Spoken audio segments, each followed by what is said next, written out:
Competent Communicator Speech 5, The Body Speaks, entitled The Power of Persuasion by Richard. Can you just give him a round of applause?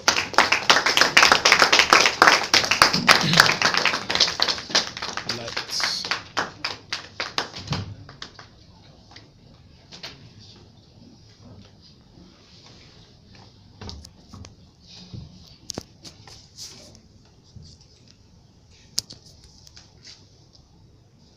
Ding ding, ding. Hello? Hello? Am I talking to Mr. Arthur Wilkins? Hello? Arthur Wilkins here. Hi, my name is Richard. I'm calling from Insure by Net. Okay. It's in connection with your insurance policy of your Subaru 1998 model you purchased a while ago. Alright. Well, I sent you a quote by email, and I need you to have a look at it and get back to me at your next convenient time. Alright. Okay then. Bye-bye. Dude! What's that cry? I mean, you should put a smile on your face when you're talking to the clients. Next time, be persuasive. Mr. Toastmaster, fellow Toastmasters, ladies and gentlemen, that was me back in 2007 when I moved from DHL Express Ghana to Insure by Net, an insurance company which provides insurance, auto insurance for their prospective clients. The work process is such that one will need to look into a portal, search for a prospective client, and then after you generate an appropriate quote for the client, then from there you proceed to making a call for further discussions in that regard. It was not until 2013 when I realized how listless and bland I was with these customers on the phone. I realized how boring I was with these people on the phone.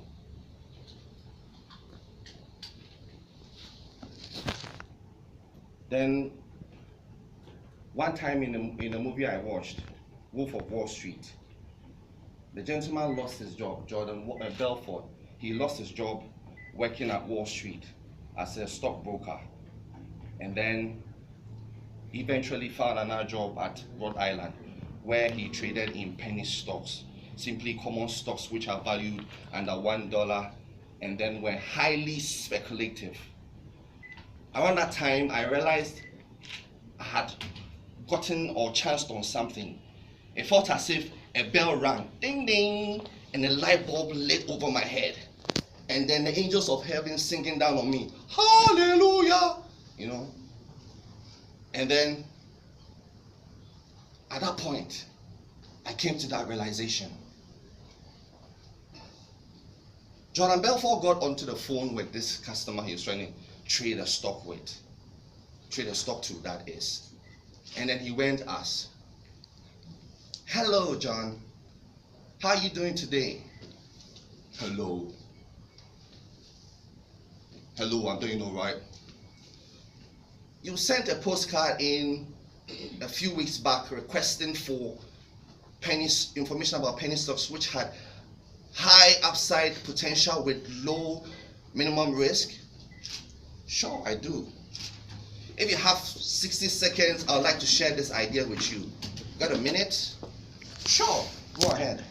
Name of company is Aerotine International, a cutting-edge firm out of the Midwest, awaiting eminent approval, patent approval on the next generation of radar detectors with huge military and civilian application. Now, John, right now, stocks are trading 10 cents a share. And your profit of $6,000 will be an upwards of $60,000. Jeez, that's my mortgage, man. Exactly. You could pay off your mortgage. The stocks will be closed by then. John,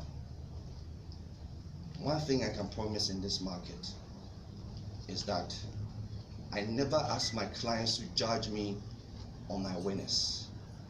I ask them to judge me on my losers because they're few. Based on error time, according to all technical facts, we are going for a grand slam home run. $4,000. John, that'll be 4,000 shares. Let me log in that trade and have my secretary confirm for you. Hey John, it was great doing business with you and welcome to Investment Center. Wow. After that experience, I exclaimed, touche! Because it looked like I've discovered something. And I realized all the flaws I made back then at Insure by Net. The Greek philosopher Aristotle once said that character may almost be called the most effective means of persuasion. Now I'd like you to think of our forerunners who blazed the trail when it came to making an impact in our world. Martin Luther King's speech, I have a dream. I have a dream that black folks and white folks will walk along the street. I have a dream, which is an American dream. And then his speech just before being assassinated. I have been to the mountaintop. I have been to the mountaintop, and the Lord has shown me, and it is glorious. And I may not get there with you.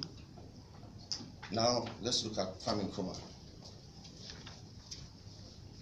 The black man is capable of managing his own affairs. Ghana, our beloved country, is free forever. Now, let's look at Bill Clinton. Fellow countrymen, today, America is more prosperous and stronger than before. But we are not standing still. We're still making progress. Once again, Aristotle, one of the founding fathers of communication theory, believed that persuasion occurred when three elements were present: ethos, logos, and pathos. It looks like somebody wants to do the speech for me. Ethos simply means that character, goodwill, virtue, credibility. Logos simply means persuasion through statistics, data, and logic. Pathos is appealing with emotions. Now, what lessons are to be learned from the interaction Jordan had with John on the phone? Number one, Jordan demonstrated that he was friendly and helpful by reminding John about a postcard he sent requesting for information. Number two, Jordan emphasized the high return on investment, stressing the minimal risks and supporting that claim with statistics. Number three, Jordan demonstrated the prospects of the company in question with an encouraging future. In summary, Mr. Toastmaster, fellow Toastmasters, ladies and gentlemen, for one to capture his or her audience and persuade them to believe their message, one will need to leverage these three components. Thank you.